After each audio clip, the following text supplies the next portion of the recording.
Exercise 4.3 NCERT question number second solve करेंगे। Question number second solve करने से पहले क्वेश्चन को रीड करेंगे। क्लियर है? क्वेश्चन क्या कह रहा है इस पे हम लोग फोकस करते हैं। फाइंड द वैल्यू ऑफ के for each of the following question. ठीक है, आपके सामने दो क्वेश्चन या स्क्रीन पे दिख रहा होगा। ठीक है, इससे क्या करना है, के की वैल्यू हमको निकालना है, फाइंड आउट करना है। क्लियर है? Also given that so that they have the two equal root, तब निकालना है जब रूट्स क्या होंगे, इक्वल हो। ठीक है, तो क्या करते हैं, इसको सॉल्व करते हैं हम लोग।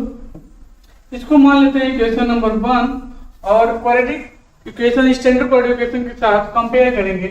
तो आप यहाँ पे लिख सकते हो a x square plus b x plus c equal to 0। Equation number second मान गया। ठीक है, कंपेयर करेंगे x स्क्वायर कोएफिशिएंट यहाँ पे क्या मिलेगा, a इक्वल टू 2 मिलेगा एंड यहाँ पे k b इक्वल टू क्या मिल जाएगा, k and also c equal to 3 मिलेगा। ठीक है, कंडीशन दिया हुआ आपको, तो एक लाइन लिखेंगे given that two equal roots. ठीक है, टू इक्वल रूट्स है। इस केस में हम क्या लिखेंगे, डिस्क्रिमिनेंट की वैल्यू क्या हो जाएगा, t इक्वल टू 0।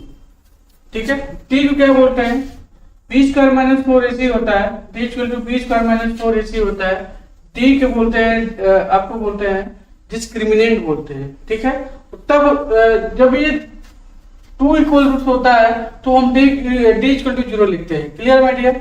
तो इस केस में हम क्या करेंगे अब कि जो आप यहाँ पे d equal to 0, d equal to क्या लिखेंगे, b स्क्वायर माइनस 4ac। यहाँ पे रखो तो b square minus 4ac equal to 0 है। क्लियर है? a b c की वैल्यू आप यहाँ पे फाइंड आउट किए हो तो इजिली वैसे आप निकाल सकते हो। तो यहाँ पे आप रखो, ये आप p की वैल्यू यहाँ पे k, यहाँ पे आप लिख सकते हो k स्क्वायर माइनस 4, ac की वैल्यू यहाँ पे एक कितनी वैल्यू दिया है 2 और c की वैल्यू कितना दिया है 3 दिया है, इक्वल टू 0 लिखेंगे। तो यहाँ पे लिख सकते हैं हम लोग k स्क्वायर, अभी तीनों को मल्टीप्लाई करेंगे हम लोग तो 4 इंटू 2 इंटू 3, तो ये आप आएगा 24। यहाँ पे लिखेंगे k square minus 24 equal to 0। इसको और फर्दर सॉल्व करेंगे हम लोग, x स्क्वायर इक्वल टू हो जाएगा 24। ठीक है, तो k इक्वल टू में लिख सकते हैं प्लस माइनस के साथ रूट ऑफ 24। क्लियर है? अब 24 को हम क्या लिख सकते हैं, ठीक है, 24 का अगर टेबल आपको पता है माय डियर, तो आप 24 को लिख सकते हो, 2 से डिवाइड होगा तो 12 आएगा, अगेन 2 से डिवाइड करेंगे तो 6 आएगा, अगेन 2 से डिवाइड करेंगे 3 आएगा और 3 से डिवाइड करेंगे तो माय डियर 1 आएगा। ठीक है, तो आप 24 को स्क्वायर रूट में लिख सकते हो, क्या लिखोगे, 2 इंटू 2 इंटू 2 इंटू 3। क्लियर है माय डियर? अब देखो यहाँ पे पेयर बन रहा है एक तो बाहर निकाल दो 2 और रूट में क्या आएगा 2 इंटू 3 इट मीन 6। ठीक है, इस बात का ये भी ध्यान रखना आप लोग कि अगर x square equal to a square लिखा हो, ठीक है, तो आप ये समझना x इक्वल टू क्या होगा, प्लस माइनस a होगा। a आपका जो होगा वो रियल नंबर है। क्लियर है? तो इस टाइप का होगा तो आप ऐसे लिख सकते हो। क्लियर है? तो आप यहाँ पे इजली वैसे यहाँ पे लिख सकते हो, यहाँ हमने सॉल्व करके दिखा दिया आपको, तो जो रूट ऑफ 24 है वो आपका 2 रूट 6 है। ठीक है, तो यहाँ प्लस माइनस के साथ लिखेंगे 2 रूट ऑफ 6। तो यहाँ k की वैल्यू क्या मिल जाएगी आपको, प्लस माइनस 2 रूट ऑफ 6। यही आपका आंसर होगा माय डियर। ठीक है, इस क्वाड्रेटिक इक्वेशन के लिए k की वैल्यू पूछा था और यही आंसर हो जाएगा। क्लियर है? तो क्वेश्चन नंबर सेकेंड का हम लोग फर्स्ट क्वेश्चन कर लिए हम लोग। ठीक है, जो आंसर किया है इसके लिए। अब क्वेश्चन नंबर सेकेंड करेंगे। क्लियर है? तो क्वेश्चन नंबर सेकेंड करने से पहले इस बात को ध्यान रखेंगे कि आप इसको मल्टीप्लाई कर लो। ठीक है, जैसे मल्टीप्लाई करेंगे माय डियर तो क्या मिलेगा, के एक्स स्क्वायर हो गया, यहाँ पे के एक्स स्क्वायर मल्टीप्लाई करेंगे तो माइनस 2 के एक्स और प्लस 6 इक्वल टू 0 है। इसको आप मान लो equation number 1 standard quadratic equation के साथ कंपेयर कर लेंगे। तो ए बी सी की वैल्यू निकालेंगे, X square plus B X plus C equal to 0।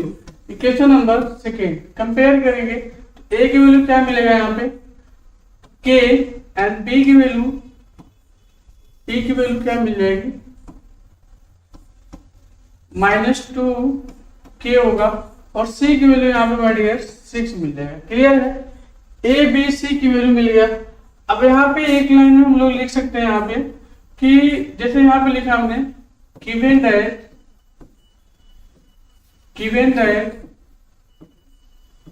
2 equal roots,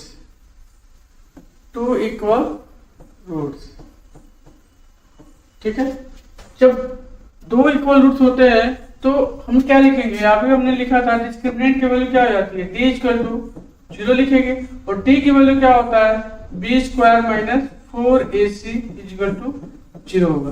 clear है, p की वैल्यू यहाँ पे गिवन है, तो आप यहाँ पे लिख सकते हो -2k का whole square minus of 4a की वैल्यू यहाँ पे क्या है k, और इनटू में c की वैल्यू यहाँ पे 6 है इक्वल टू 0। ठीक है, इसको और सॉल्व करोगे माय डियर तो ये हो जाएगा 4k स्क्वायर, क्योंकि माइनस का स्क्वायर करेंगे पॉजिटिव मिलेगा, 2 का स्क्वायर करेंगे 4 मिलेगा, और k का स्क्वायर करेंगे तो k स्क्वायर मिलेगा। इट मीन पूरा कंप्लीट 4k स्क्वायर मिल जाएगा, और माइनस इसको ऐसे ही रहने दो आप। ठीक है, क्यों ऐसे हमने किया अभी आपको पता चल जाएगा। अब देखो ध्यान से, आपको दिख रहा होगा यहाँ पे कि इन दोनों में आपको दिख रहा होगा, आपको कि 4k कॉमन हो रहा है आपको, तो 4k कॉमन लेंगे तो क्या मिलेगा, यहाँ पे k मिलेगा, और यहाँ पे क्या मिलेगा -6 इक्वल टू 0 मिलेगा। क्लियर है, 4k into k minus 6 equal to 0 हो गया। अब दोनों आपका लीनियर प्रोडक्ट में है, इसको हम क्या करेंगे अलग अलग सेपरेट कर सकते हैं। ठीक है, अलग अलग सेपरेट करेंगे माय डियर, तो एक्चुअली में क्या करते हैं, इसको नेक्स्ट पेज पे करते हैं हम लोग। यहाँ पे 4k माइनस 6 इक्वल टू 0 था, इसको 0 के साथ अलग अलग सेपरेट कर देते हैं, तो क्या मिल जाएगा यहाँ पे 4k इक्वल टू 0। ओके, एक लाइन ड्रा कर लेंगे, k माइनस 6 इक्वल टू 0 लिखेंगे। क्लियर है, अब यहाँ पे k की वैल्यू क्या मिल जाएगा 0/4 हो जाएगा, और यहाँ k की वैल्यू क्या मिल जाएगी 6, k इक्वल टू 6 मिल गया, और यहाँ पे 0 में कोई भी नंबर डिवाइड करेंगे माय डियर तो वो आपका 0 ही आएगा। इट मींस आपको दो वैल्यू मिल गया, k equal to 0 and k equal to 6।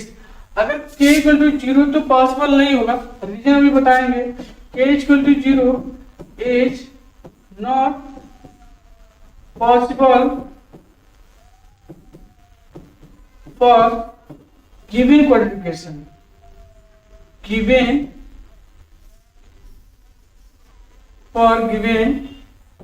तो आपका क्वाड्रेटिक गिवन है माय डियर, उसके लिए k इक्वल टू 0 नहीं होगा। क्यों नहीं होगा, आपको यहाँ पे देख रहा होगा कि जब k इक्वल टू 0 लेंगे माय डियर तो ये आपका पूरा पोर्शन 0 हो जाएगा। ठीक है, ये आपको पूरा 0 हो जाएगा, तो 6 इक्वल टू 0 मिल जाएगा, जबकि इनवैलिड है, कभी भी 6 0 के इक्वल नहीं हो सकता। और यहाँ बोला है क्वाड्रेटिक इक्वेशन होना चाहिए, तो यहाँ पे अगर k इक्वल टू 0 रख देंगे तो ये आपका पूरा 0 हो जाएगा, तो 6 इक्वल टू 0 मिलेगा, क्वाड्रेटिक इक्वेशन मिलेगा ही नहीं। तो इस वजह से हम क्या बोल सकते हैं कि इनवैलिड है। तो इस केस में आपका k इक्वल टू जो 6 है वही आपका आंसर, ये आपका आंसर होगा। ठीक है, ये आपका आंसर नहीं होगा। k equal to 0 is not possible for the quadratic equation, but ये आपका k equal to 6 is answer होगा। क्लियर है, चलो तो ये हमारा क्वेश्चन नंबर सेकंड का फर्स्ट और सेकंड क्वेश्चन सॉल्व कर लिए। ठीक है।